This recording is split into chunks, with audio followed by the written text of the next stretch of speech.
ไปมาน้ำหลังจะรัดที่แม่พูดไปพูดไปพูดไปพูดอย่าไปเซฟแถวเด้ออย่าไปเซฟแถวเด้อ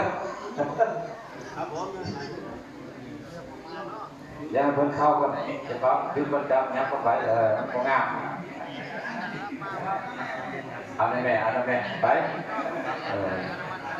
ไอ้คนซ้ายเด้อคนซ้ายคนขวาหรือชนะสองงานท้ายออกเนี่ยน่ะวันครบก็ท้ายแถวน่ะหรือชนะออกมาไปนั่งท้ายแถวเลยครับถ้ำโขงคนไปคนอำเภอเซกาจังหวัดบึงกาฬไปคนเดียวโดดแถวอย่าไปรับคิวครบรอบการสร้างวัดแล้วก็เป็นตัวแถวมันเกิดของครูบาอาจารย์รับคิวเลยไปแบบพัทเสียเดินทางมาจากว่าจังหวัดบึงกาฬไปแบบมาร่วมงานเร็วทำเวลาหน่อยยืนเราก็ได้ชมเนี่ยก็ไปแล้วนี่นะ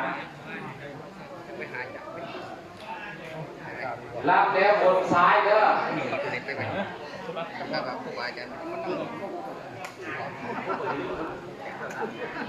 ไม่ยันนั่งได้หรอตัวเป็นตัวแถวได้แน่นอนไม่มีอภิสิทธิ์พิเศษเด้อมาตรฐานเดียวเด้อ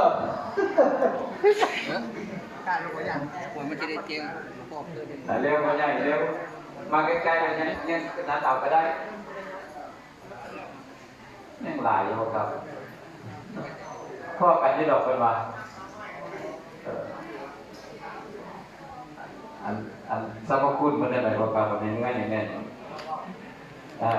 อันสรรพคุณไม่ต้องเมาเกินว่า